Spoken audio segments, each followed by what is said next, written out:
अस्सलामुअलैकुम जनाब, आज हम डिस्कस करने वाले हैं जी लेज़र। लेज़र क्या है? Light amplification by stimulated emission of radiation. Emission of radiation, radiation का एमिट होना, इलेक्ट्रोमैग्नेटिक रेडिएशन का एमिट होना। और कब रेडिएशन एमिट होगी? इलेक्ट्रोमैग्नेटिक रेडिएशन कब एमिट होगी? जब इलेक्ट्रॉन डी एक्साइट होगा, जब इलेक्ट्रॉन हायर एनर्जी लेवल से हायर ऑर्बिट से लोअर ऑर्बिट में, हायर एनर्जी लेवल से लोअर एनर्जी लेवल में आएगा, तब रेडिएशन एमिट होगी। और इसको एमिट करने के लिए, इलेक्ट्रॉन को डी एक्साइट करने के लिए हम स्टिमुलेट करेंगे, स्टिमुलेटेड एमिशन ऑफ रेडिएशन होगी। ये क्या होगा, उसके लिए आज की वीडियो में हम एक्सप्लेनेशन करेंगे इस बात की। ये कुछ पॉइंट लिखे हुए हैं जो लेजर एक्शन में जरूरी हैं, ये टर्म्स, और इनको हम एक्सप्लेन करने वाले हैं अभी आपके सामने। तो जनाब बात ये है कि इलेक्ट्रॉन को डी एक्साइट करने के लिए क्या चाहिए? सबसे पहले तो उसे एक्साइट करना चाहिए। लो जी, एक्साइट कैसे होगा? इलेक्ट्रॉन एक्साइट हो सकता है कई तरीकों से। टेम्परेचर से भी वो एक्साइट हो सकता है, एनर्जी एब्जॉर्ब करना है ना, चाहे वो टेम्परेचर से एनर्जी एब्जॉर्ब करे, चाहे किसी से टक्कर खा के कोलिजन के जरिए एनर्जी एब्जॉर्ब करे, और चाहे वो कोई फोटोन एब्जॉर्ब करके, इलेक्ट्रोमैग्नेटिक रेडिएशन एब्जॉर्ब करके एनर्जी हासिल कर ले। मतलब ये सारे कई सारे तरीके हैं जिनसे इलेक्ट्रॉन एक्साइट हो सकता है, हायर एनर्जी लेवल पे जा सकता है। तो फर्ज कर लेते हैं कि हमारे पास है जनाब वाली दो एनर्जी लेवल्स, बहुत सारे हो सकते हैं, उनमें से हमने एग्जांपल के लिए दो को चूज किया है। दो एनर्जी लेवल हमारे पास मौजूद है, उनमें से E1 लोअर एनर्जी है और E2 हायर एनर्जी स्टेट है, जैसा कि आपने अंदाजा लगा भी लिया देख के सियाने लोगों ने। तो जनाब इसमें ये इलेक्ट्रॉन मौजूद है लोअर एनर्जी स्टेट पे, ग्राउंड स्टेट पे कह लीजिए।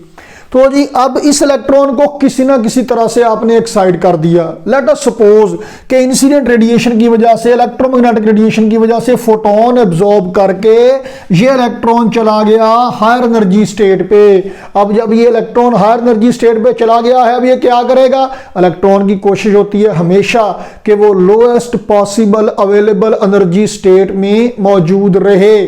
ये जितनी एनर्जी स्टेट्स मौजूद हैं उनमें से जो सबसे कम एनर्जी वाली स्टेट है उसमें वो रहने की कोशिश करता है, उसमें वो आने की कोशिश करता है। तो जनाब फिलहाल तो सूरत हाल ये है कि इलेक्ट्रॉन चला गया है हायर एनर्जी स्टेट में, E2 एनर्जी स्टेट में मौजूद है। अब वो यहां से कुछ वक्त के बाद नीचे आएगा, लोअर एनर्जी स्टेट पे आएगा। बहुत सारी पॉसिबल स्टेट हो सकती हैं, हमने दो ही फर्ज की हैं। तो डी एक्साइट होके वो आ गया थोड़ी देर के बाद लोअर एनर्जी स्टेट पे, और जब वो हायर एनर्जी स्टेट से लोअर एनर्जी स्टेट में आएगा तो इलेक्ट्रोमैग्नेटिक रेडिएशन खारिज करेगा। एक बात याद रखें जी, बच्चा है ना, छोटा बच्चा, वो चाहे जैसे भी रोए, साथ वाले बच्चे ने उसका खिलौना छीन लिया, उसको मारा, उसकी पसंद की शय नहीं आपने लेके दी, रोए वो जिस तरह से मर्जी, चुप कराने का एक ही तरीका है, उसे कोई खिलौना ले दें या कोई चॉकलेट ले दें। बिल्कुल इसी तरह से इलेक्ट्रॉन एक्साइट चाहे जैसे मर्जी हुआ, टेम्परेचर की वजह से हुआ, कोलिजन की वजह से हुआ, इलेक्ट्रोमैग्नेटिक रेडिएशन एब्जॉर्ब करके, फोटोन एब्जॉर्ब करके एक्साइट हुआ, जैसे मर्जी हुआ, डी एक्साइट होते वक्त वो फोटोन ही इमिट करेगा। तो इस इलेक्ट्रॉन ने भी जब ये हायर से लोअर एनर्जी स्टेट में आएगा तो फोटोन इमिट करेगा। सवाल ये पैदा होता है कि कितनी देर बाद ये हायर से लोअर एनर्जी स्टेट में आएगा।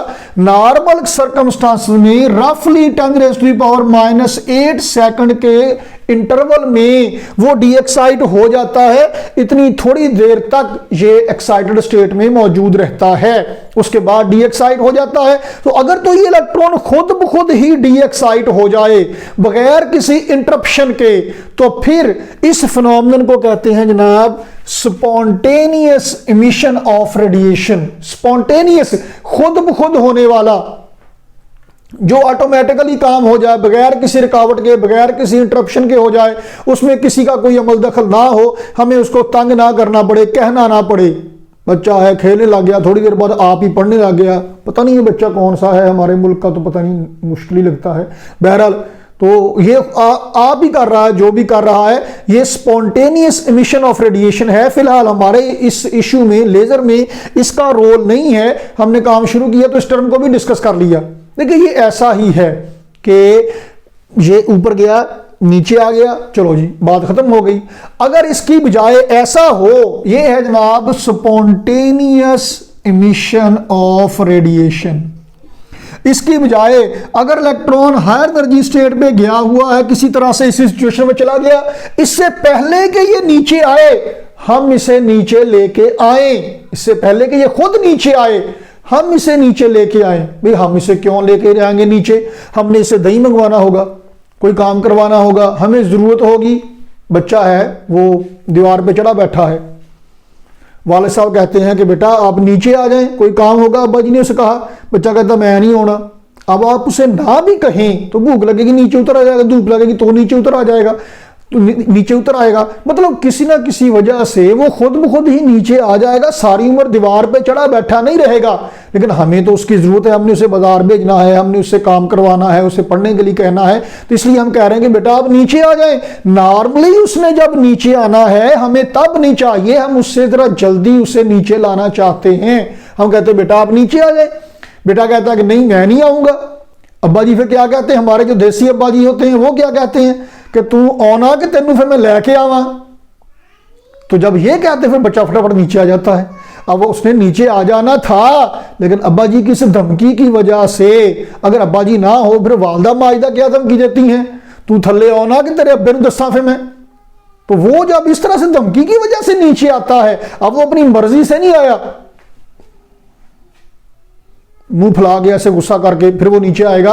तो ये जब इसे हम मजबूर करके नीचे लेके आए हैं तो रेडिएशन ये अभी एमिट करेगा, उसी एनर्जी का, उसी फ्रीक्वेंसी का फोटोन ये खारिज करेगा। लेकिन ये जो इमिशन ऑफ रेडिएशन है ये स्टिमुलेटेड इमिशन ऑफ रेडिएशन कहलाती है। स्टिमुलेट का मुअज़्ज़ज़ खातिन हज़रात मतलब क्या होता है? स्टिमुलेट का मतलब होता है डिस्टर्ब कर देना, एक्साइट करना, अराउज, या इस तरह के मानों में इस्तेमाल होता है। वो दो दोस्त खड़े होते हैं ना, जब टीचर के पास जाना हो, प्रिंसिपल के पास जाना हो, टीचर को कोई ऐसी बात कहना हो कि खतरा हो कि जवाब में जवाबी कार्रवाई हो सकती है, टेस्ट कैंसिल कराना या इस तरह कोई बात, वो मजबूर कर के ना धक्का धुक्का दे के सारे दोस्त या क्लास फेलोज एक बच्चे को भेज देते हैं, पीछे पीछे दो और होते हैं। वो जो एक जाके टीचर के सामने मीसना सा बन के खड़ा हो जाता है, वो बेचारा बात करने की हिम्मत नहीं हो रही। जो पीछे वाला होता है वो उसे क्या कर रहा होता है, हुचके दे रहा होता है, चल कर गल, चल कह। वो जो पीछे वाला ऐसे करके उसे उचकन दे रहा होता है ना, वो उसे स्टिमुलेट कर रहा होता है। तो इसे हमने ऐसे करके उंगली की है, इसे हमने स्टिमुलेट किया है, तब ये डीएक्साइट होगा और फिर ये इलेक्ट्रोमैग्नेटिक रेडिएशन एमिट करेगा। तो ये है स्टिमुलेटेड, या इसे इसका दूसरा नाम है इंड्यूस्ड इमिशन। इंड्यूस का मतलब होता है पैदा करना। तो हमने इस इमिशन को, इस इलेक्ट्रोमैग्नेटिक रेडिएशन की इमिशन को हमने पॉसिबल किया है, हमने इसे किसी तरह से हैपन किया है, वकूफ पजीर किया है। ये अभी नहीं रेडिएशन खारिज करना थी, अभी ये डीएक्साइड नहीं होना था, हमने इसे किसी तरह से मजबूर कर दिया कि ये रेडिएशन खारिज करे। तो there is two types of emission of electromagnetic radiation, spontaneous emission और दूसरी इंड्यूस्ड इमिशन या स्टिमुलेटेड इमिशन है। स्टिमुलेटेड इमिशन चाहिए हमें लेजर एक्शन में, हम मजबूर करके इलेक्ट्रॉन को लेके आएंगे लो एनर्जी स्टेट में। जनाब लेजर लाइट की खसूसियात क्या होती हैं? मोनोक्रोमेटिक होती है, जितने इसमें फोटोन निकलेंगे सारे सेम वेवलेंथ के निकलेंगे। उसके लिए जरूरी क्या है? जरूरी यह है कि सेम एनर्जी लेवल से सेम एनर्जी लेवल में इलेक्ट्रॉनिक ट्रांजिशन हो, और एम्पलीफाई भी करना है। कितने बड़े फोटोन निकलेंगे फिर उनको एम्पलीफाई भी करना है।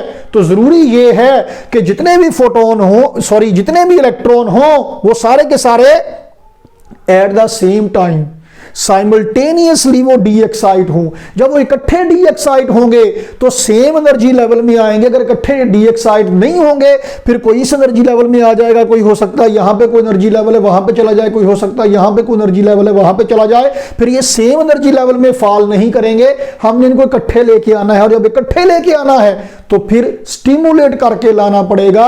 स्पॉन्टेनियसली, ऑटोमेटिकली खुद होंगे तो कोई कहीं जाएगा कोई कहीं जाएगा, फिर हमारा मकसद और मंशा पूरा नहीं होगा, हमारी रिक्वायरमेंट पूरी नहीं होगी। तो हमने इनको इकट्ठा ही नीचे लेके आना है, और इकट्ठा नीचे लेके आने के लिए जरूरी क्या है कि ये इकट्ठे एक ही एनर्जी लेवल में मौजूद हो, एट द सेम टाइम एक ही एक्साइटेड स्टेट में सारे इलेक्ट्रॉन्स मौजूद हों, और एक ही एक्साइटेड स्टेट में सारे इलेक्ट्रॉन्स का मौजूद होना कैसे पॉसिबल हो सकता है? ये पॉसिबल हो सकता है जनाब आली पॉपुलेशन इन्वर्जन की वजह से। सारे इलेक्ट्रॉन, मेजॉरिटी ऑफ इलेक्ट्रॉन एक ही हायर एनर्जी स्टेट में मौजूद होंगे, एक ही एक्साइटेड स्टेट में मौजूद होंगे, एक जैसी एनर्जी लेवल में एक जैसी स्टेट में मौजूद होंगे, जो कि हायर एनर्जी स्टेट होगी, जो कि एक्साइटेड स्टेट होगी, और तब पॉपुलेशन इन्वर्जन होगी।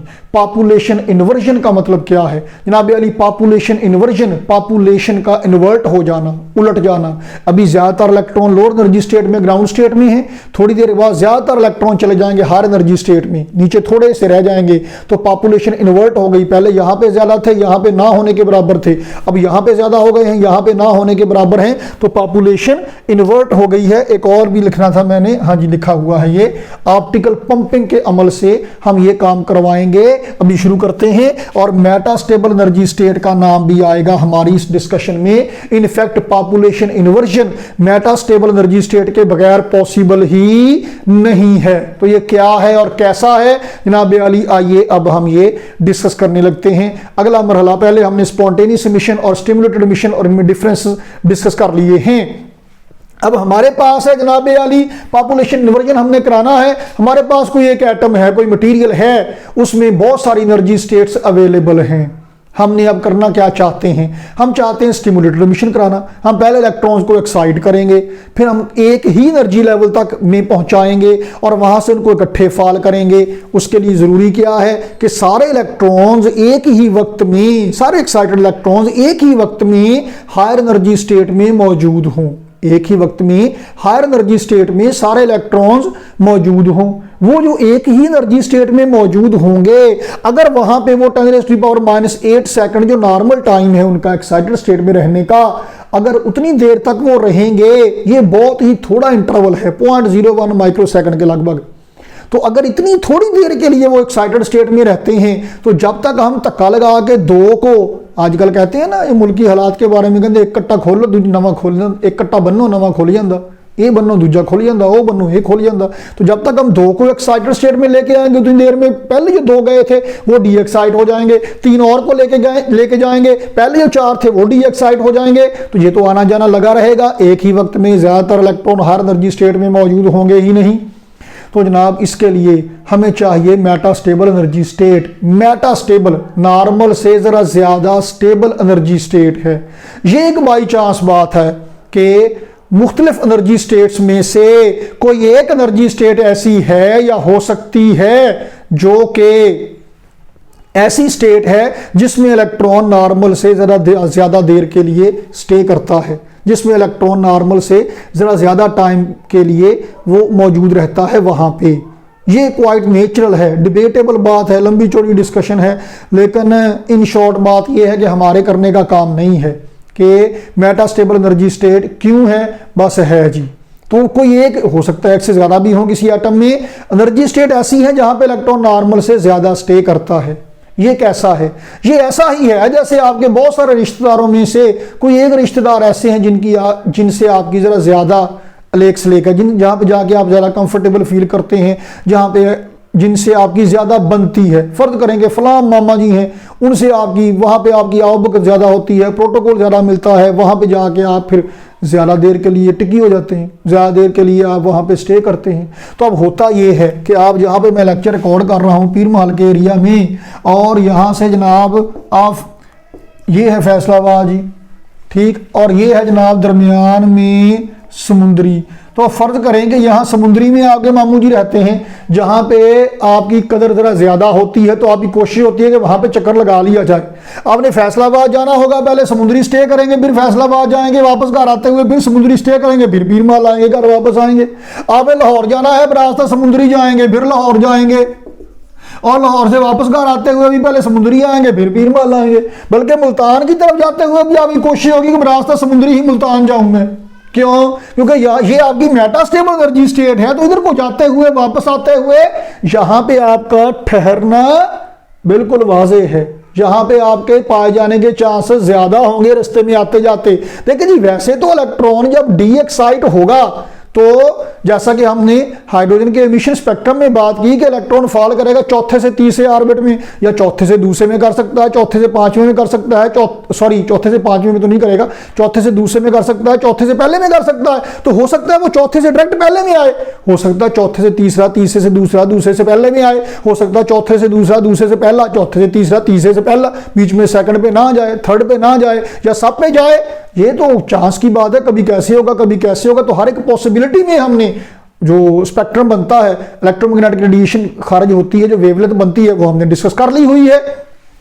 लेकिन मेटास्टेबल एनर्जी स्टेट वो एनर्जी स्टेट है कि जब भी वो डी एक्साइट होगा, चाहे किसी भी ऑर्बिट से नीचे आए, चाहे किसी भी एनर्जी लेवल से नीचे आए, तो अगर रास्ते में मेटास्टेबल एनर्जी स्टेट है तो वो वहां पे लाजमी स्टे करेगा, वहां पे लाजमी रुकेगा, उसके बाद आएगा। यही खसूसियत है जो इसे मेटास्टेबल एनर्जी स्टेट बनाती है। और नॉर्मली मेटास्टेबल एनर्जी स्टेट वो है जहां पे इलेक्ट्रॉन 10⁻³ सेकंड 1 मिली सेकंड के लगभग स्टे करता है। तकरीबन 1 लाख गुना ज्यादा टाइम है एज कंपेयर टू नॉर्मल जो टाइम इंटरवल है बीइंग इनटू एक्साइटेड स्टेट, जो कि 10⁻⁸ सेकंड है। तो यहां ये नॉर्मल से कुछ ज्यादा देर के लिए स्टे करता है। तो मेटास्टेबल एनर्जी स्टेट लाजमी है और इसके बगैर पॉपुलेशन इन्वर्जन नहीं हो सकती। पॉपुलेशन इन्वर्जन के बगैर लेजर एक्शन नहीं हो सकता।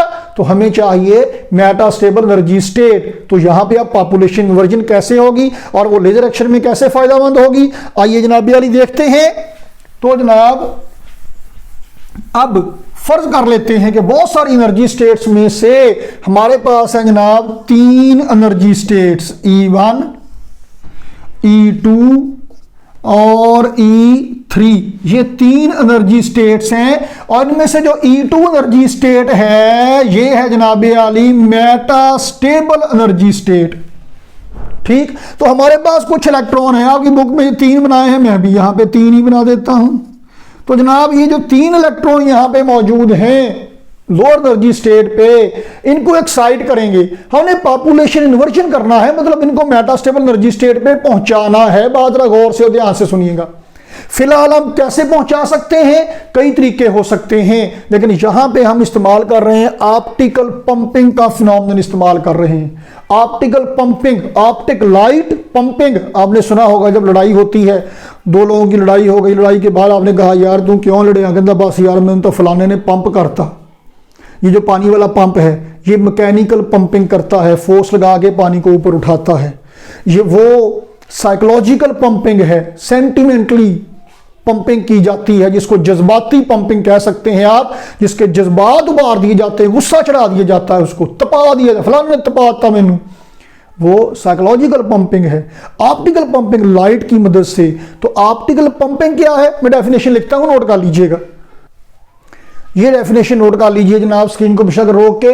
When an electron absorbs photon यानी electromagnetic radiation to go to higher energy state, then this phenomenon is called as optical pumping. तो हम यहां पे इलेक्ट्रोमैग्नेटिक रेडिएशन फॉलो ऑन करेंगे, इलेक्ट्रोमैग्नेटिक रेडिएशन यहां पे डालेंगे और रफली एक इलेक्ट्रॉन एक फोटोन एब्जॉर्ब करेगा। तो इसका मतलब यह है कि हम ऑन दी होल मोटा मोटा कह लीजिए कि 3 फोटोन यहां पे इंसिडेंट करेंगे और हर एक इलेक्ट्रॉन एक फोटोन को एब्जॉर्ब करेगा और फोटोन को एब्जॉर्ब करके हायर एनर्जी स्टेट में जाएगा।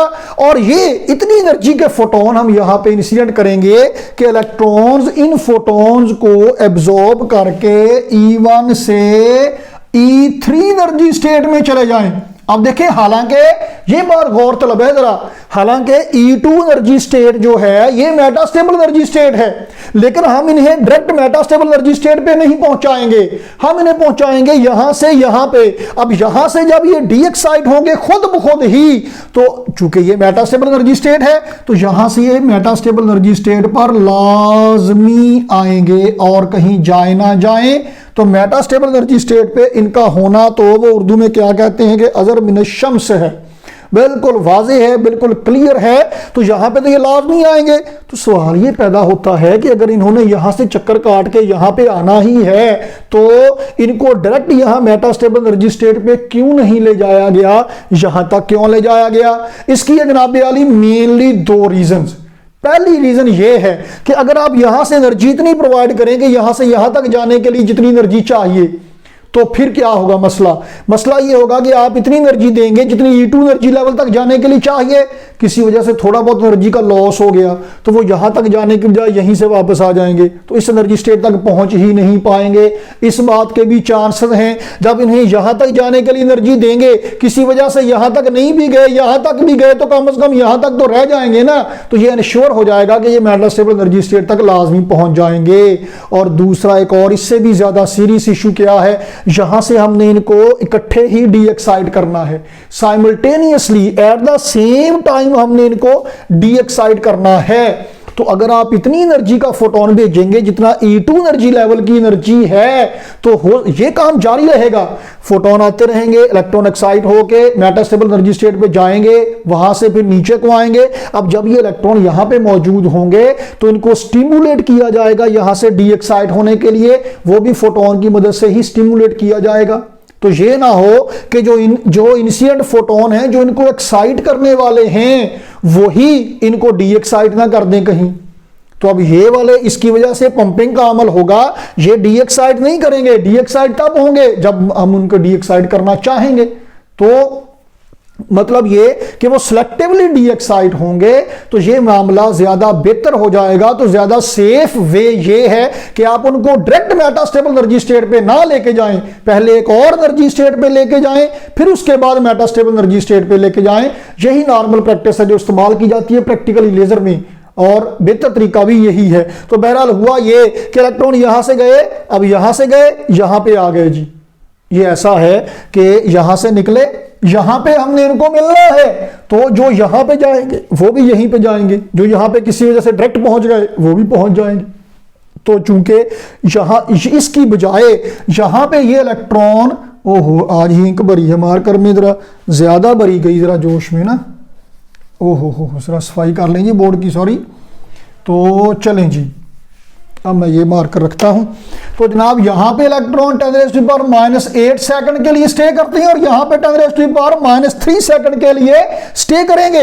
मतलब यहां पे ये नॉर्मल से ज्यादा देर के लिए स्टे करते हैं। तो एक वक्त ऐसा आएगा जब मेजॉरिटी ऑफ पॉपुलेशन यहां पे मौजूद होगी, पॉपुलेशन इन्वर्ट हो गई है, अब ज्यादातर इलेक्ट्रॉन यहां पे मौजूद है, यहां पे मिनॉरिटी में कोई टावा टावा मौजूद है। जब ज्यादातर यहां पे मौजूद है, अब वक्त है इनको इकट्ठा डी एक्साइट करने का। उसके लिए क्या करेंगे, उसके लिए भी एक फोटोन भेजेंगे जिसकी एनर्जी इतनी होगी E2 वाली एनर्जी, ये इनके साथ इंटरेक्ट करेगा। ये फोटोन एब्जॉर्ब करके यहां से ये हायर एनर्जी स्टेट पे नहीं जाएंगे, इससे ज्यादा हायर एनर्जी स्टेट पे नहीं जाएंगे, ये सिर्फ इनको डिस्टर्ब करेगा। ऐसे बैठा ना अब भाई थलिया नहीं होता मोर छितर, तो वो छितर उसको ऊपर नहीं लेके जाएगा, डिस्टर्ब करेगा, छितर समेत नीचे आएगा, ये है वो छितर। तो जनाब ये इसके साथ इंटरेक्ट करेगा, तो नतीजा क्या होगा कि इसकी वजह से स्टिमुलेट होंगे, डिस्टर्ब होंगे और ये इलेक्ट्रॉन लोअर एनर्जी स्टेट पे आएंगे। अब एक ये इंसिडेंट फोटोन था, 3 इलेक्ट्रॉन जो डी एक्साइट हुए, 3 फोटोन इन्होंने खारिज किए, 4 फोटोन बन गए, सेम एनर्जी के फोटोन हैं सारे, और ये जाएंगे। अब तक क्या हो चुका है, अब तक स्टिमुलेटेड इमिशन ऑफ रेडिएशन हो गई है, स्टिमुलेटेड इमिशन ऑफ रेडिएशन हो गई है। अभी हमने एम्पलीफाई करना है इसको, 4 फोटोन हैं ये, हम ये सारा जो हमारा ऑपरेटस है, ये सारा ऑपरेटस जनाबे आली हम रखेंगे एक ट्यूब के अंदर, एक कंटेनर के अंदर, चैम्बर के अंदर, और उसमें क्या होगा ये देखें जनाब, ये ट्यूब है ये वाली ऐसी, इसमें एक सरफेस है पार्टली रिफ्लेक्टिंग और एक है जनाबे आली कंप्लीटली रिफ्लेक्टिंग सरफेस। एक पार्टली रिफ्लेक्टिंग सरफेस है और एक कंप्लीटली रिफ्लेक्टिंग सरफेस है। तो क्या होगा, ये मुकम्मल तौर पे रिफ्लेक्ट करेगी, ये सरफेस क्या करेगी, रिफ्लेक्ट करेगी एक लिमिट तक। जब नंबर ऑफ फोटोन यानी उनकी इंटेंसिटी ब्राइटनेस की लिमिट से ज्यादा हो जाएगी फिर ये रिफ्लेक्ट नहीं करेगी, फिर इसमें से रिफ्लेक्ट हो जाएंगे।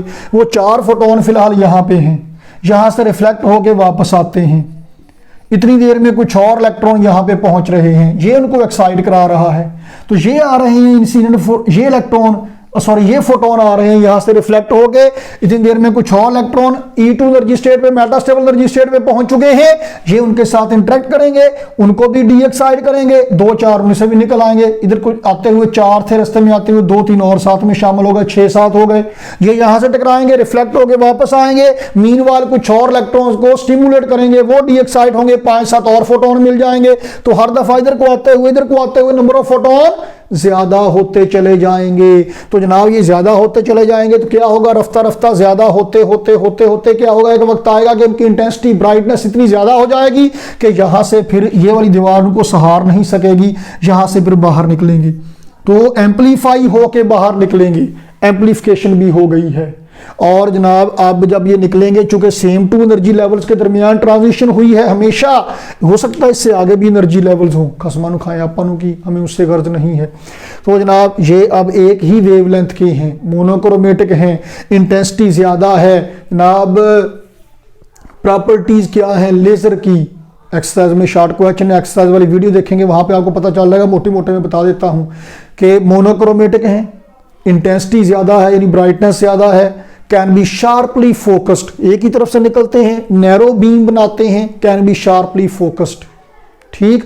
हॉलोग्राम्स बनते हैं, इनसे अगली वीडियो में देखेंगे आप हॉलोग्राफी क्या होती है, हॉलोग्राम क्या होते हैं।